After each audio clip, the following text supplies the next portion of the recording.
학창 시절에 가끔 역시 난 안 돼. 항상 내가 문제야 라고 말하는 친구들이 있었죠. 회사에서도 자신의 문제를 자책하면서 남들에게 일을 넘기는 사람들도 있었고요. 이들은 항상 자신감과 자존감이 부족한 모습을 지니고 있죠. 게다가 상사에게 항상 깨지고 열심히 하면 할수록 문제만 더 커지고 동료들에게 피해만 주는 사람들이고요. 그래서 성과나 경쟁에서 매번 밀리고 승진은 누락되고 고생은 고생대로 하면서 하나도 인정 못 받는 불행한 호구나 조직 부적응자가 되기도 하죠. 당연히 자신감과 자존감은 항상 바닥이고요. 모든 일을 피하려고 하거나 책임을 두려워하고요. 옆에서 보면 직장 생활을 너무 힘들어하면서도 함께하기 싫은 그런 친구들이죠. 하지만 직장 생활을 하면서 자신감과 자존감을 키우기란 쉽지가 않고요. 자신감과 자존감이 바닥을 치고 있는 동료들도 의외로 많죠. 그러다가 최악이 되면 자신을 보호하기 위해 자기 비하가 시작되죠. 시간이 흐를수록 자기 비하가 습관이 되기도 하고요. 그러면서 점점 직장 생활이 최악으로 변하게 되죠. 그래서 오늘은 자신감과 자존감이 바닥을 쳤을 때 심각한 부작용인 자기 비하에 대해 이야기를 해보려고 합니다. 그럼 시작하기에 앞서 구독과 좋아요를 부탁드릴게요. 우선 자기 비하란 무엇일까요? 자기 비하란 자신감과 자존감이 바닥을 치면서 스스로를 비하하거나 확대하는 것이죠. 그리고 자기 비하가 심해지면 자기 혐오가 되기도 하고요. 예를 들어 나는 왜 항상 이 모양이지? 나 같은 사람을 누가 좋아하겠어? 와 같은 말들이죠. 여기서 상태가 심해지면 역시 난 자격도 없고 능력도 없어. 그러니까 사람들이 나를 싫어하지가 되고요. 의외로 이런 모습들이 회사에 꽤 많이 보이죠. 이들은 상사나 동료들의 인정과 신뢰도 부족하고 평가 부진이나 승진 누락 등의 악순환되고 있죠. 게다가 인간관계도 힘들어지고 커리어나 평판도 이미 엉망이 되어 있고요. 쉽게 말하면 직장인으로서 이보다 더 나쁠 수는 없는 상태인 거죠. 그러니 자신감과 자존감이 무너지더라도 가능한 빨리 반등할 수 있도록 해야만 하고요. 하지만 현실은 전혀 그렇지가 않죠. 그렇다면 자기 비하를 하게 되는 원인은 무엇일까요? 자신감과 자존감이 바닥을 치는 상황이나 원인이 너무나 많듯이 자기 비하의 원인도 너무 많죠. 어린 시절 경험이나 불행한 성장 환경, 완벽주의 성향, 경쟁과 비교, 성공에 대한 사회적 압박, 반복된 실패 경험과 무력감, 자기 자신에 대한 부정적 인식, 우울증이나 공황장애 같은 정신건강 문제 등 자기 비하의 원인은 너무나 다양하고요. 게다가 자기 비하의 부작용으로 자신감과 자존감의 지속적인 저하, 도전과 실패에 대한 두려움, 과도한 걱정과 불안 등 자기 비하의 원인과 부작용이 서로 악순환되는 거고요. 어쨌든 자기 비하의 원인과 부작용이 너무 많지만 좋아지려면 어디에서부터 시작할지 막막하죠. 그렇다면 이렇게 부작용이 많은데 사람들은 왜 계속 자기 비하를 하는 걸까요? 혹시 스스로 자기 비하를 하는지 몰라서 계속하는 걸까요? 사실 자세히 생각해보면 자기 비하도 일시적이지만 긍정적인 효과가 분명히 있죠. 자기 비하도 자기 자신을 보호하려는 본능에 가까운 거니까요. 우선 첫 번째는 예의가 있고 겸손해 보일 수가 있다는 거죠. 물론 겸손과 자기 비하는 분명히 다르지만 처음엔 누구나 오해할 수 있고요. 두 번째는 다른 사람들의 동정심이나 관심을 일시적으로 유발할 수도 있고요. 사람들이 나에 대해 안타깝게 생각하면서 배려하기도 하잖아요. 그래서 상대적으로 편안한 직장 생활이 일시적으로 가능해지고요.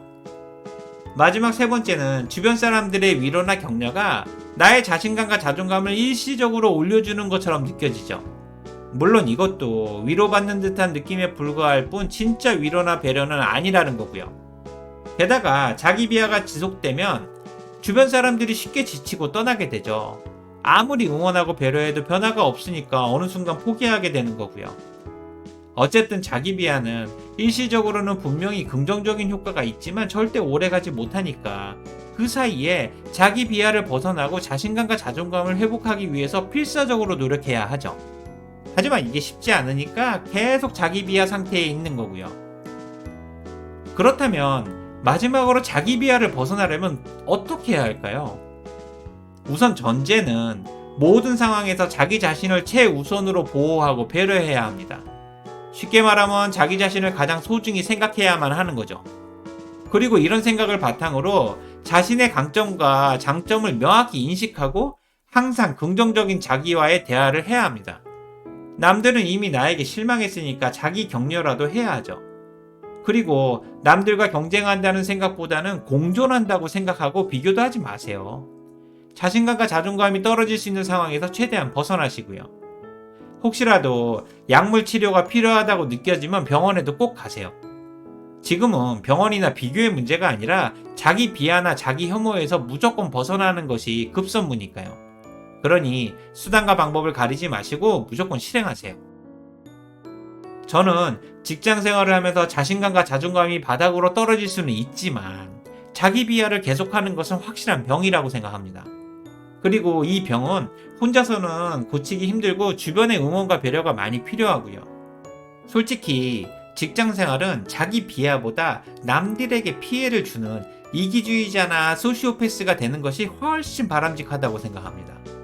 원래 때린 사람은 기억은 못하지만 맞은 사람은 절대 잊지 못하고 상처를 치료하기 위해 너무 힘들어하죠.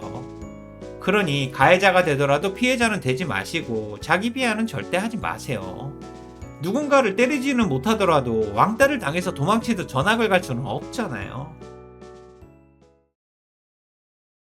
지금부터 하는 이야기는 제가 직접 경험했던 실제 이야기입니다. 기획실 선임대리 시절이니까 벌써 15년도 넘은 이야기고요. 그 당시 기획실에는 저와 함께 근무했었던 3년 후배이자 동갑인 A대리가 있었습니다. A대리는 자신감과 자존감이 항상 바닥이었고 자기 비하가 심했던 친구였죠. 목소리부터 자신감이 없고 피곤함이나 나른함이 느껴졌고요. 하지만 기획실 업무가 보고나 PT도 많고 회의도 주도해야 하는데 긴장감이 부족한 목소리와 표정은 상사의 신뢰를 얻기에 많이 부족했죠. 그래서 상사에게 깨지기도 많이 깨졌고요. 가끔 상사가 엄청 화가 나서 A대리를 기획실에 추천한 사람이 도대체 누구야 라고 말하기도 했죠. 이 말에 팀 분위기는 바닥을 치게 되고 이러한 상황이 자주 반복되면서 동료들은 A대리를 피하기 시작했고요.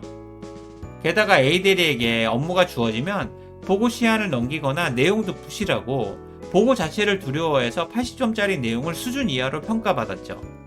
그리고 선임인 저에게나 동료들에게 업무가 넘어가곤 했고요. 솔직히 이런 상황들이 지속되면서 짜증도 많이 났죠. 그래서 A대리와 이야기도 많이 했지만 개선은 없었고요. 어쨌든 A대리는 업무 목표와 방향에 대해 상사와 협의나 확인도 하지 않았고 중간 보고도 없었고 업무 기한도 지키지 않으면서 결과물도 엉망이었죠. 당연히 성과나 평가는 최악이었고요. 특히 가장 안타까웠던 것은 A대리는 상사에게 보고하는 그 자체를 너무 두려워한다는 사실이었죠. 매일 깨지다 보니까 자신감과 자존감은 항상 바닥이었고 그나마 자신을 지키기 위해 자기 비하를 하는 수준이었고요. 그리고 어느 순간 A대리가 상사에게 질책을 받으면 죄송합니다. 모두 다 제 잘못입니다. 지금 가장 큰 문제는 제 자신이고요. 제가 열심히 하지 않아서 그렇습니다. 라는 자기 비하를 했죠. 이 말을 들은 저를 포함한 동료들은 A대리의 말에 처음에 많이 놀랬고 당황했죠. A대리를 도와주지 못해서 미안했지만 시간이 지나도 변하지 않는 모습에 실망하기 시작했고요.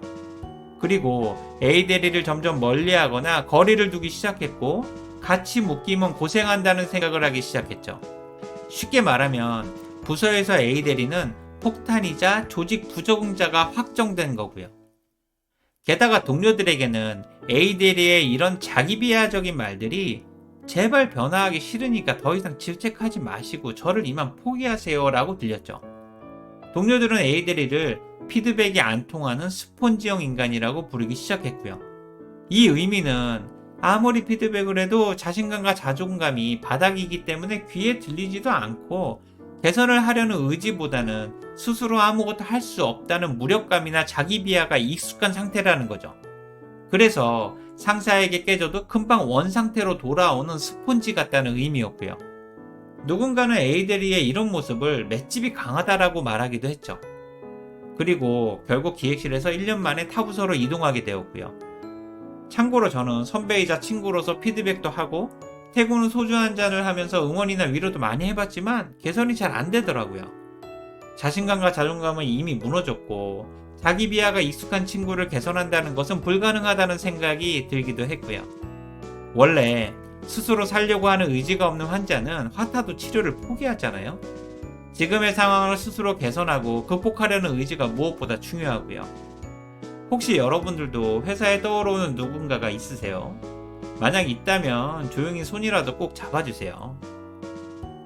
직장 생활이 누구보다 힘들었던 후배이자 친구였던 A들이 지금은 잘 지내고 있지.